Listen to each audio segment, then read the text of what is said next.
the very first thing that come to my mind when you ask that is that when done the way the Lord designs things, life is so great. Yeah. Around the world, as promised, a remnant remains who keep the commandments of God and have the testimony of Jesus Christ. Welcome to Remnant Podcast. All right, so we're back again.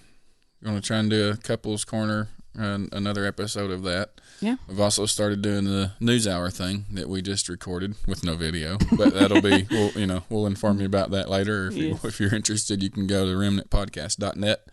Yes. Click on it and you'll kind of see. At least the audio is there. It was good audio. Yeah, it was good. We talked about the Asbury revival. It was interesting. I was glad you had researched it out, and I was glad to hear of it. Positive news from us, as far as I'm concerned. Yeah. Okay, but I had a question for you for this episode, and again, we kind of like doing it this way so that we can really give raw, unedited answers. You've been hosting a homemaking skill set class for over 4 years now, every second Monday. Right. It's a women's only class. You provide everything, but teachers come in from all over our region.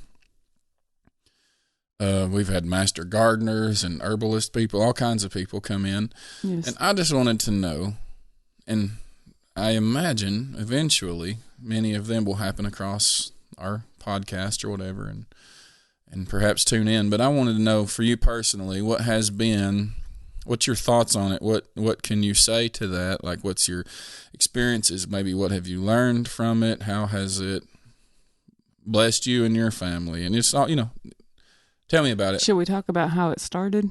Sure, yeah, go ahead. Whatever you want to say about it. Okay, so years, and I guess it's been 6 years ago that this happened. Maybe, I don't know. Anyways, it's been a while back. We were in a small church. It was 5 years ago. Was it 5? Mm-hmm. Okay, so 5 years ago we were in a small church, and the pastor stepped down, and so we were without a pastor, and the church was sort of deciding what we were going to do on Wednesday nights. And the men were deciding on having a Bible study, and the women were trying to figure out what we were going to do. Mm-hmm. And so we were all throwing ideas out, and for reasons that we can get into on another podcast, I guess, I suggested that as women, what we could do is some of the elder women teach.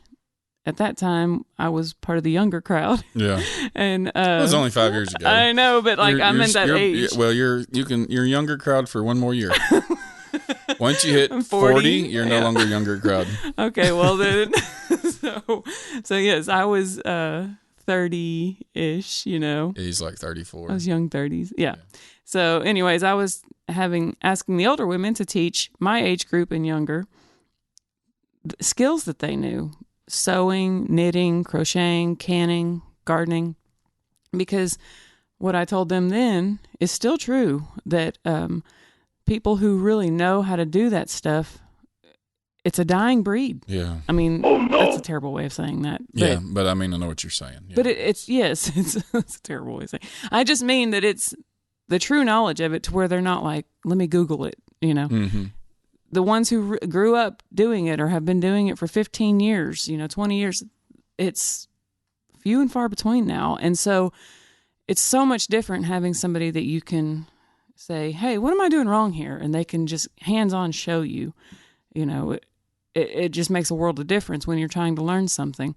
And so I was seeing what they would say about that. And, it's a biblical thing as well, the elder women to teach the younger women. Mm-hmm. And so, because all of these things would help us to be keepers at home. To teach the younger women to love their husbands, to be keepers at home and all that kind of stuff, raising their children. And part of being a keeper of the home and keeper at home would be able to do homemaking things. Exactly. And so that was what I asked, or suggested. And the women, the elder women, they're totally understandable. But none of them felt real confident enough. They were like, well, this is just how I do it, and I don't know if that's the right way, and I wouldn't feel comfortable to teach a whole group of people, but I still tell people this to this day, because we do have, it's a class for women, taught by women, and I get kicked out every second Monday. Well, that's what I sit out in the cold. I sit out in the rain. Oh, listen, that's my account. It's not that bad. No, it's not that it's bad. Not. But you do. I was going to get into that. I really was. I was going to get into that because it really does take a lot from you. Goodness. It's an invasion of. We live in Alabama, man. If you don't, we have the an invasion of this stink year. bugs. It's insane. Not just this year. It's been like 3 years running. I'm wondering if there ain't some grand conspiracy behind this, but that's a different episode. Yeah, that's so. Carry on. So anyway, yes, women still say that when I ask them about volunteering to teach or something like that. But the truth of the matter is, how they've been doing it, that's exactly what I want them to teach, because that's what works, That's not, we don't need textbook. We need what you do, Yeah. And so anyways, it didn't go over there, but you and I talked about it, and you were like, we were building a house right close to that time of, it wasn't right then, but it's real shortly close, after. So, Shortly after. And you said something, you were like, we could do that here at the house. We have a great setup for it. And it was like a new thought for me. And I thought, we really could. And so we did. Yeah, you took it and ran with it and did an awesome job too, by the way.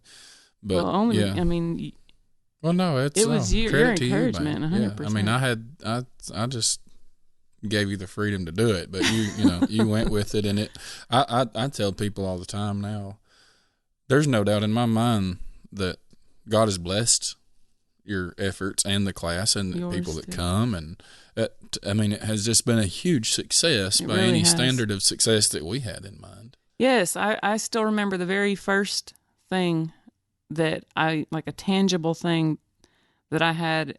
It meant so much to me. It was we always have an end of the year party. So December is never a class, it's just a party. And so that first year, the first end of the year party, a family, it was a mom, and she had 3 daughters. They homeschooled, and they used the homemaking skill set classes every month as part of their homeschool curriculum. Mm-hmm.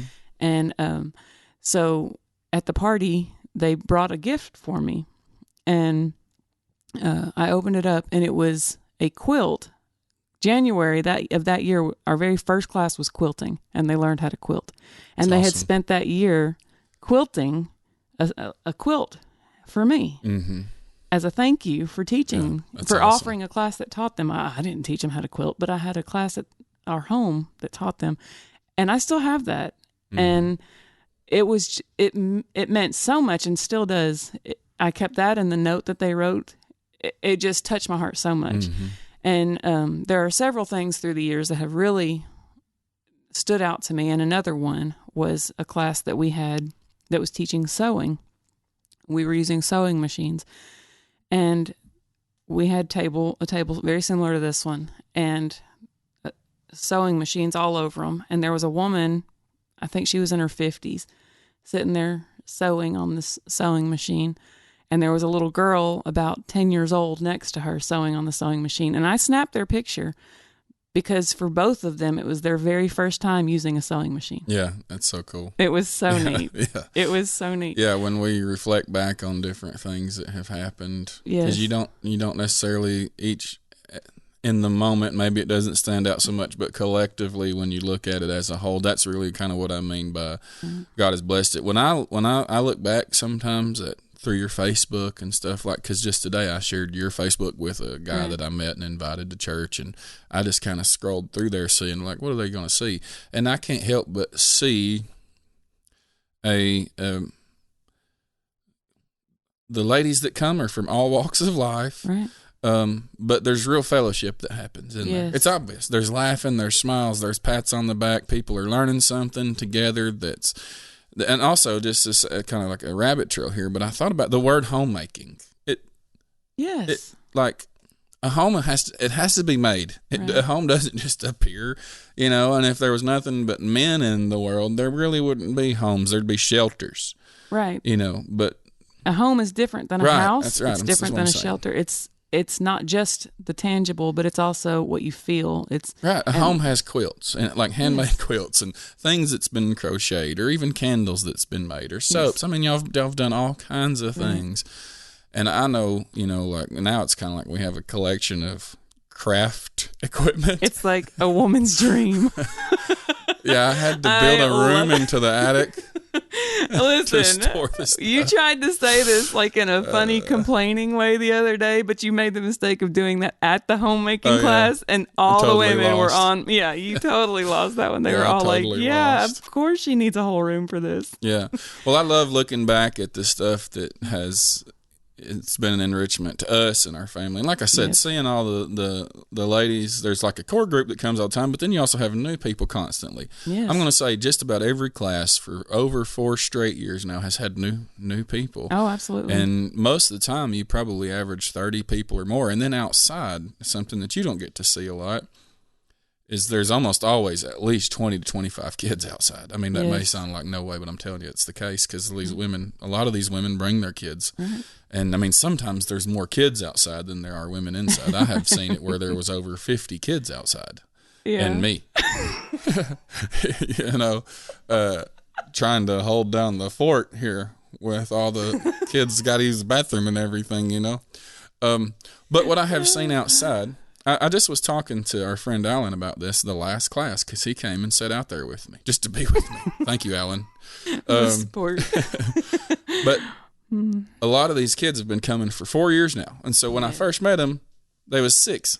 Right. Now they're 10, right. And the ones that were 10 are now 14, or so on and so forth. And it was like these kids are kind of growing up together by proxy through this class. Sometimes this class is the only time they get to see each other, this once a month.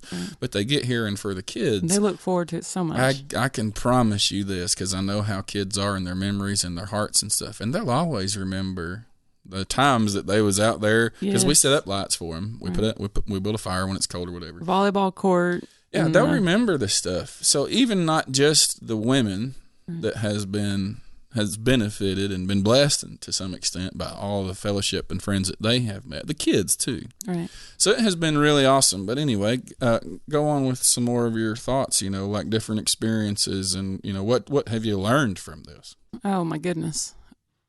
The very first thing that come to my mind when you ask that is that when done the way the Lord designs things, life is so great.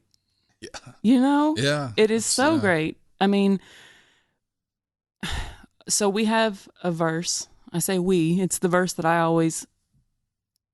do it maybe once or twice a year. I don't, take an opportunity. I don't want it to come across as like it's not a Bible study when people come. It's not a Christian motivational group.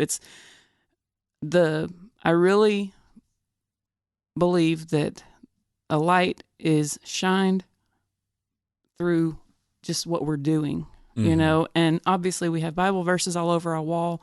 When people talk to me, I talk to them about, I've probably invited every person at some point to church, but like in a very casual, not forced way, because like you said, it's like a group of women that coming over. It's like we're all friends, and so it's been wonderful. But anyway, what first comes to my mind is that Titus chapter 2 about how elder women are to teach the younger women, and that's really a calling in a lot of ways. It's a calling, and so when you're doing what God calls you to do or puts in your path, it's easy in a lot of ways. I'm not saying obviously there's work to be done and all that stuff, but it's something that you want to do. It's something you enjoy. It's something you look forward to. It's something that you would miss if you didn't have it or do it,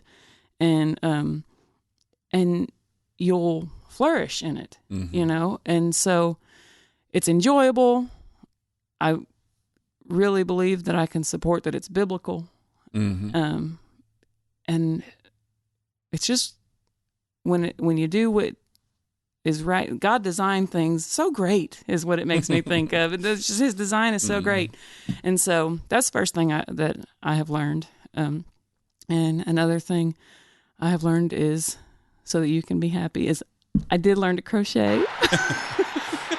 It's not just a closet full of crochet hooks. I actually know how to use them. Good. Okay, so and embroider. And we won't tell what happened behind the scenes an hour ago when you finally sewed a sweater that's been waiting for a year. But I knew how to do it, right? Actually, I did just tell, didn't I? Yeah. But no, I have actually learned several new skills. I've learned things that I would like to learn more of, and I've learned things that after going through the class, that I know that I'm not going to ever do that, Right. But it's really neat. And probably the thing that I take a lot of pride in is when I can't do something, I know somebody who can. Yeah. Or I know somebody who can teach me. And I have, I didn't try to, and I didn't, it's not something that I was, striving for, but I have become sort of like the middleman I can't say how many times I get text messages from somebody and saying, hey, do you know somebody, I'm sure you know somebody who can help me with herbs, or I've really wanted to learn how to sew. Can you point me to somebody? Because it's just sort of, I've become sort of somebody that people think, well, she probably knows somebody when it comes to this category of things. And so, and I love that, I love being able to feel like I helped people to get here and get there. When you opened up talking about it, and I totally get why you was reluctant, and you don't say what I'm about to say. We don't call it a ministry. That's kind of what she's getting at. This is not a ministry. Right. But part of the reason we didn't call it that is because nowadays everybody wants to call everything a ministry because they think if they tag the word ministry to it, that somehow exalts what they're doing, and it's, it's a ministry. Right. And so you never had that attitude about it whatsoever. Mm-hmm. However, at the end of the day, what you're doing truly is the word ministry just means service, right. And the minister means a servant. Right. And I will say, and I know all the ladies who have participated in this, that's how they see you at this point. You have been a servant to them in a lot of ways, and now, like you said, they call upon you for a lot of different things. And the fact that you take a joy in it, and you don't really even think about it as a ministry because you're not trying to exalt it or whatever, but yet, like you said, one of the things you love about it is that you have kind of become a middleman, but it's a service. You're providing a service, but I understand we don't call it a ministry because we're not trying to exalt it or nothing. It really was done out of just your heart's desire. It's what you wanted to do. It wasn't like you felt like necessarily God had just laid this great thing on your heart, and we've never tried to paint it in that way. But ultimately, what you have done is a women's ministry, a service thing, and I really think that's awesome. I also know that, I can say this because I see what happens before and after and everything. But to me, and I'm going to quit bragging on you in just a second so your head don't mess up. To me, one of the greatest things is that you don't even count the cost. You don't think about it. And even if there has been something that has happened at times that kind of makes you think like, well, I wish I didn't have to do that or whatever. You say it in such a way that when people show up, they see that this is really just your heart's in it, and we have tried to provide everything for free for 4 years, everything that we can, and the ladies have contributed in great ways through the years and stuff, so I'm not taking away from that. But, just to brag on you, what you've done and the behind-the-scenes stuff, so back in January, you had a lady cancel on you kind of last minute. A good woman. She come back and done another class. Mm. But I was like, just cancel. Just cancel the show, cancel the class. They'll understand. But the only reason, or the ultimate reason, you pushed through and you just kind of came up with, well, I'll come up with something to do. I'll we'll learn to make, brown sugar and mayonnaise and whatever, all kinds of things that may be unique. And you basically last minute scrambled to hold it together and have a class was honestly for the sake of the people that had already said they was going to come. You didn't want to have to say, I'll cancel. And you were very tired that day. I remember, and it was a lot of last minute scrambling, and you did the best that you could with it and really pulled off it'll be a memorable class for some, I'm sure. And, it was just a positive, overall positive sign 4 years into it and your heart's still in it, and the Lord has blessed you through it and blessed the class. And I know for a fact that people that come have been blessed by it, and they have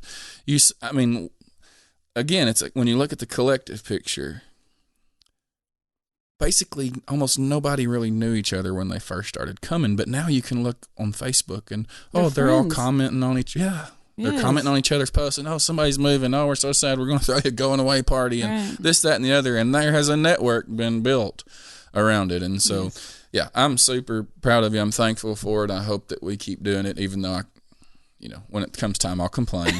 Well, no, that's what I was going to say is, honestly, before I ever started saying a single word, I don't want you, I feel like, don't brag on me, please. Really though, because you really, I make it hard. It takes on you. a lot from you. Okay, I'm a sis when it comes to being cold. Yeah, and you sit out there in January and December and November. Yeah, but honestly, it's not asking much, man. So don't brag on me. But I'm thankful that we do it, and I wanted to give you a chance. And I stole your thunder. I started talking again, so I'd like to hear you say more about it. And if it runs long, we can. That was great. It's been an incredible blessing. What would you say to maybe find a way to wrap it up? If you want to wrap it up, what would you say to a person who is maybe thinking about doing something like that? What kind of advice would you give them? I don't just mean encourage them. Oh, yes, do it. But I mean, what kind of advice would you give them? What have you learned to say, maybe this is probably the way I'd go about it, or don't do this, or make sure you do that? Actually, about 2 weeks ago, a lady called me up asking me exactly that. And one thing that was very encouraging to me is she premised it by saying how much the classes had been really helpful to her, because she had recently lost her brother, who she took care of daily. And she was just sort of struggling with depression a little bit, but it was like she looked so forward to coming to the classes. She came with her best friend when they would come, and to see her out here, you'd never know that she was struggling with being down, but it was just, she's just sad, her brother. Understandably. Yes, absolutely. And so she just really, that was very encouraging. And so she was saying that she sort of wanted to maybe do something at her home, so that she could have something twice a month, once here and once there. And she was asking what is some advice that I would give her to do. And she lives, about 30 minutes away. And anyways, so I told her, I was like, I'm absolutely more than happy to help, And so what I told her was probably one of the most important things I learned is to have your schedule planned out. Don't try and do it on the fly. Mm-hmm. A lot of these things I should have said, well, my husband said this and he was right. No, it's okay. Because you were right. I mean, you really are amazing at the... Really, let's not talk about No, really, though. I mean, it's not like we've said this many times, but like, you are incredible at sort of the big picture, seeing what needs to be done. You're, the manager in an incredible way. That's a very big skill, But I compliment you because I can't manage, but you give me a task and it's like, I can do that. I can kind of see how, like, the way to do it, but I'll never do it. I'm not, I won't do it. But you'll do it. Like, if somebody would do it, that would be great. If somebody would do it, this would be how it should be done. And you're that person. And I'm that person. That's right. Yeah, so together it works. Yeah, so have your schedule made ahead of time. Yes. And don't do it, on the fly. And then the other thing in regards to the schedule is keep it. You want people to know that this class is going to happen, rain, shine, whatever. The only reason it doesn't happen for us is every January I move it back 1 week so we can watch Alabama. Football. Yeah, because Alabama is so awesome. Most of the time it's Alabama. And well, I was going to say that's for my sake, but honestly, you're just as big of a football fan as I am. Oh, yes. Probably bigger. Yeah, right. Yeah, so we can watch college football. And people get it. They know that about you Around now. And here, they're like, well, we weren't going to come anyway because we were going to be watching college football. Yeah. And so, yes. But so keep the schedule. You don't want people to think, well, we may have it this month, we may not. You want them to know it's going to be happening.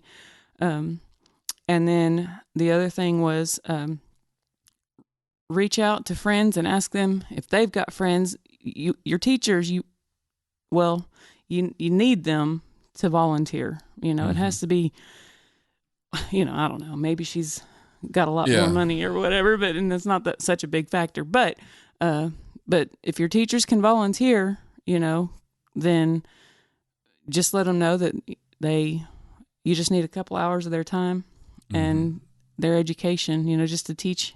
And it's actually a lot easier than you'd think, because you may not know somebody, but you probably have friends that know somebody.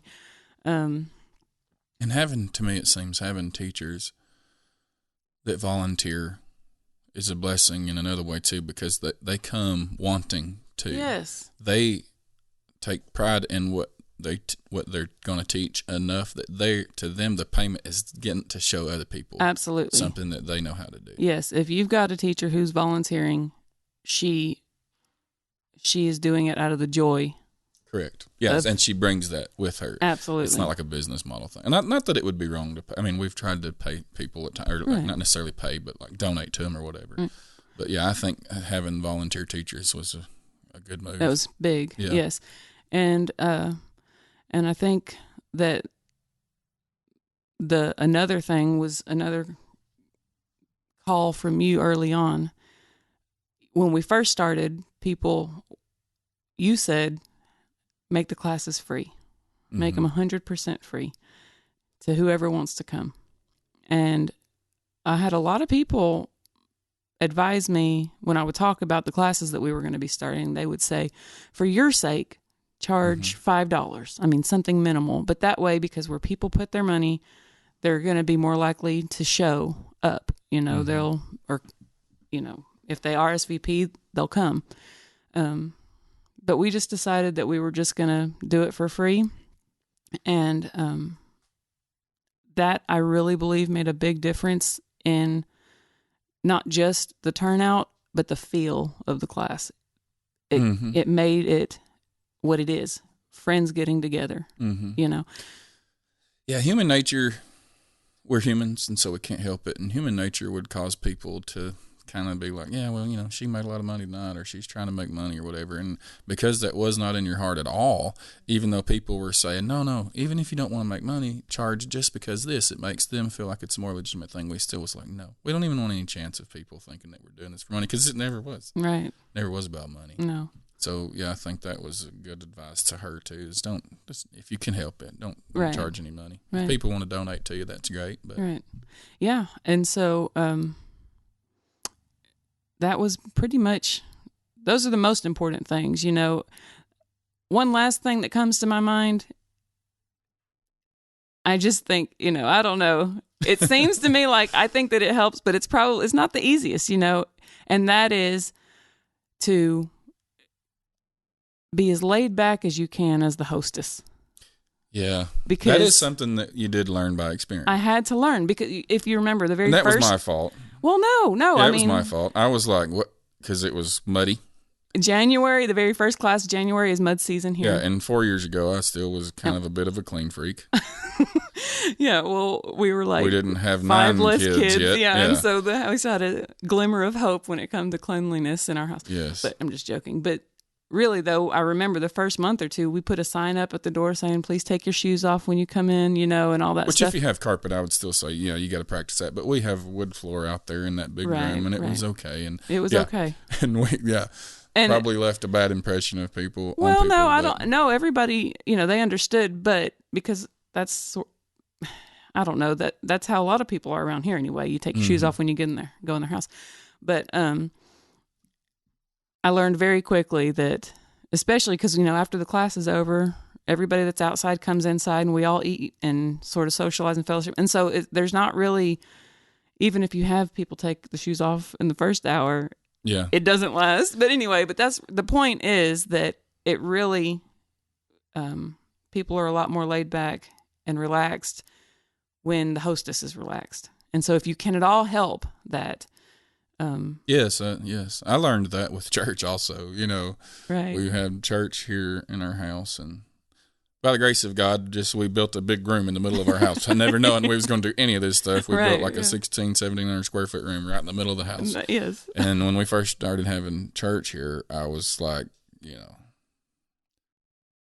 policing everything. Hey, well, it's your natural. I it's just like hit my microphone. Your kid's over there banging on my piano, and they can see the intensity.